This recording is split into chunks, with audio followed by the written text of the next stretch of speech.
لیکن اس سے پہلے کہ دونوں میں سے کوئی ایک وار کرتا، انگریزوں کے انڈر کنٹرول علاقے بنگال میں ان کے مس مینجمنٹ نے ایک بڑا حملہ کر دیا، یعنی کہ بنگال میں قحط پھیل گیا اور لاکھوں لوگ مارے گئے۔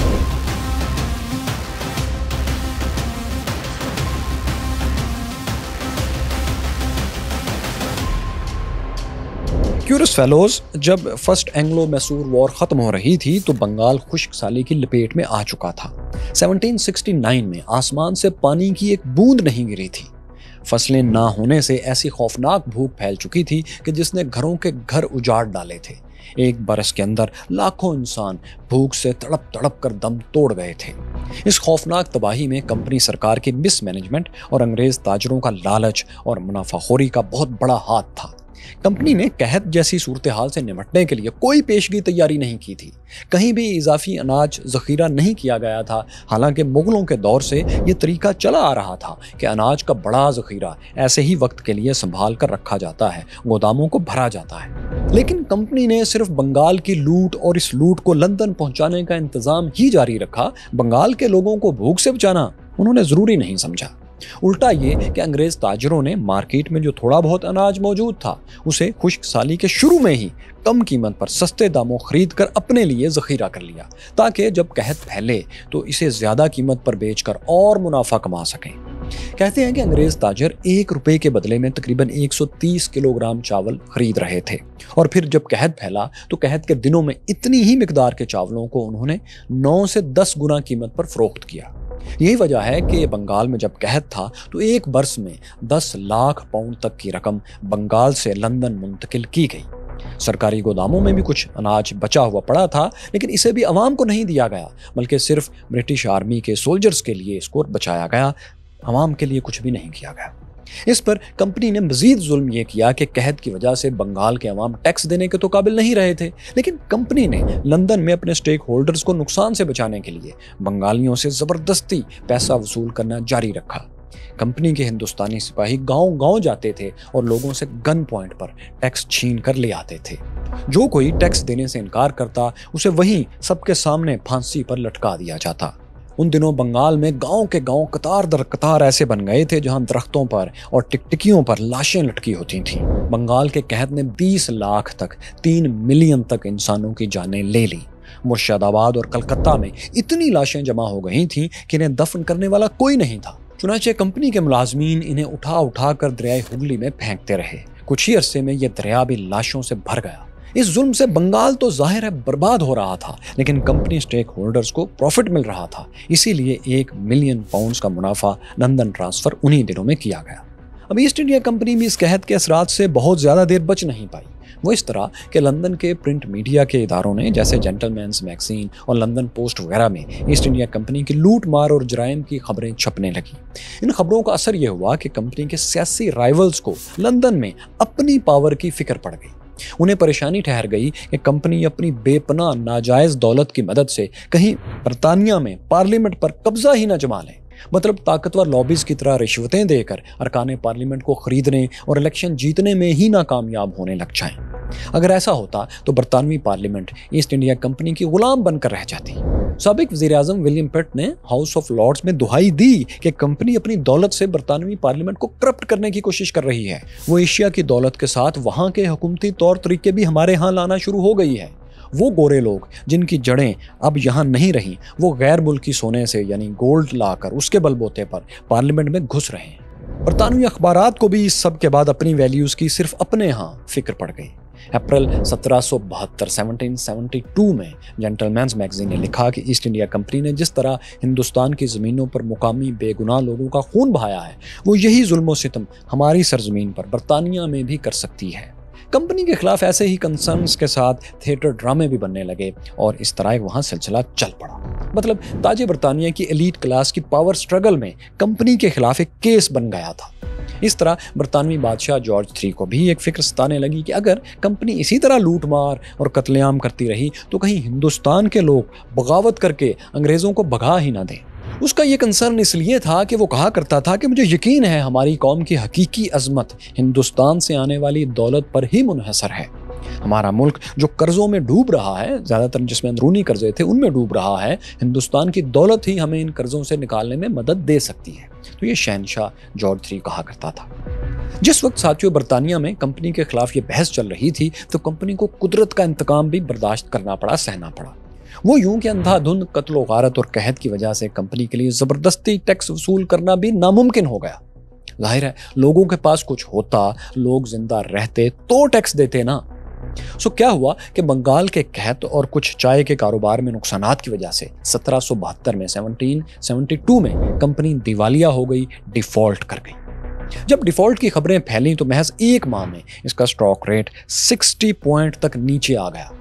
ظاہر ہے کمپنی کے انٹرنیشنل ادارہ تھا، جب یہ ڈیفالٹ کیا تو وہ بینکس جو اس سے منسلک تھے، جنہوں نے اسے قرض دیا تھا یا اس کے شیئر ہولڈرز تھے، اس کے ساتھ کاروبار کر رہے تھے، ان کو بھی تالے لگنے لگے۔ پھر صرف لندن ہی میں نہیں بلکہ یورپ کے کئی ممالک بھی اسی لپیٹ میں آئے اور محض ایک ماہ کے اندر 30 یورپین بینکس ڈیفالٹر لسٹ میں شامل ہو گئے۔ کمپنی بہادر دھول چاٹنے پر آ گئی، لیکن یہ صورتحال جہاں کمپنی کے لیے خطرناک تھی، وہیں اگر کمپنی کو بچانے کے لیے بڑی رقم نہ مل جاتی تو تاج برطانیہ، برٹش امپائر بھی ختم ہو سکتی تھی۔ وہ کیوں اور کیسے؟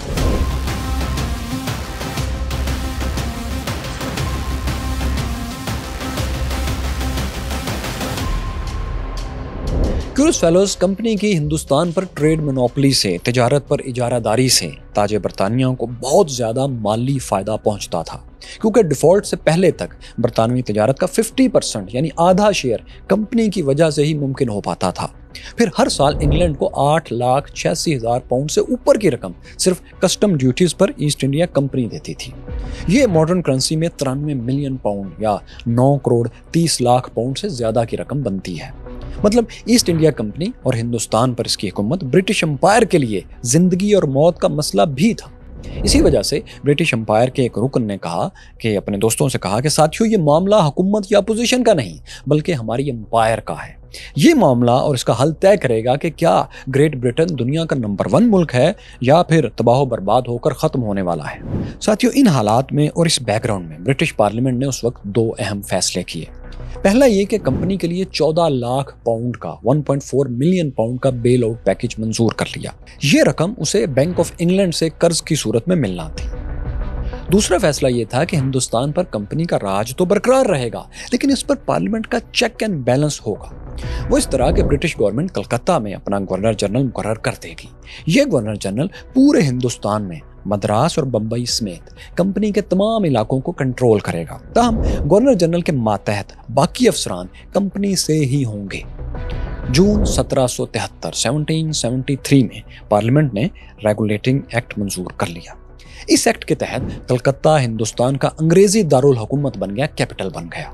وارن ہیسٹنگز کو ہندوستان کا گورنر جنرل مقرر کر دیا گیا۔ اس نئے بندوبست کے ذریعے برطانوی حکومت نے ایسٹ انڈیا کمپنی کے منوپلی کو کسی حد تک اپنے شاہی کنٹرول میں لے لیا۔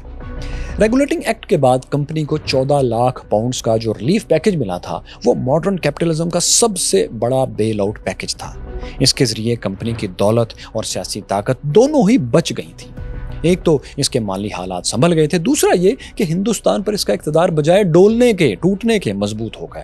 وہ اس طرح کہ برٹش پارلیمنٹ نے جو گورنر جنرل ہندوستان میں مقرر کیا تھا وہ بھی دراصل کمپنی ہی کا ایک ملازم وارن ہیسٹنگز تھا۔ مستقبل میں بھی گورنر جنرلز کو بنانے اور ہٹانے میں کمپنی ہی کی رائے کو بنیادی اہمیت دی جاتی رہی۔ کمپنی ایک بار پھر اپنے پاؤں پر کھڑی ہو گئی تھی۔ بنگال میں بارشیں بھی دوبارہ شروع ہو گئی تھی، قحط ختم ہو گیا تھا اور ٹیکسز کا مسئلہ بھی اس طرح حل ہو گیا تھا۔ کمپنی کے شیئرز ایک بار پھر آسمان سے باتیں کرنے لگے تھے۔ کیورس فیلوز، جس وقت یہ سب فیصلے ہو رہے تھے آپ کے ذہن میں رہے کہ اس وقت برطانیہ کی ہندوستان کے بعد دوسری اہم ترین کالونی امریکہ تھی، جو دراصل 13 چھوٹی چھوٹی کالونیز کا ایک مجموعہ تھی۔ یہ کالونیز آج کے یونائٹڈ اسٹیٹس کے نقشے میں ایسٹرن سائڈ پر تھیں۔ برطانیہ نے جب ایسٹ انڈیا کمپنی کی مالی مشکلات کم کرنے کے لیے بہت سے فیصلے کیے اور 14 لاکھ پاؤنڈز کا ایک پیکج بھی ان کو دیا تو ان کا ایک تعلق ان 13 کالونیز سے بھی تھا۔ وہ یوں کہ برطانیہ نے اب تک ایک ٹیکس بھی امریکن کالونیز پر نہیں لگایا تھا، مگر کمپنی کی مدد کے لیے جو اسے لاکھوں پاؤنڈ ادا کرنے پڑے تھے اس نقصان کو پورا کرنے کے لیے امریکیوں پر ایک ٹیکس لگا جسے ٹی ٹیکس کہا گیا۔ چائے پر یہ ٹیکس لگایا گیا۔ یہ ٹیکس امریکی کالونیز کے عوام سے وصول کیا جانا تھا، ایسٹ انڈیا کمپنی سے نہیں،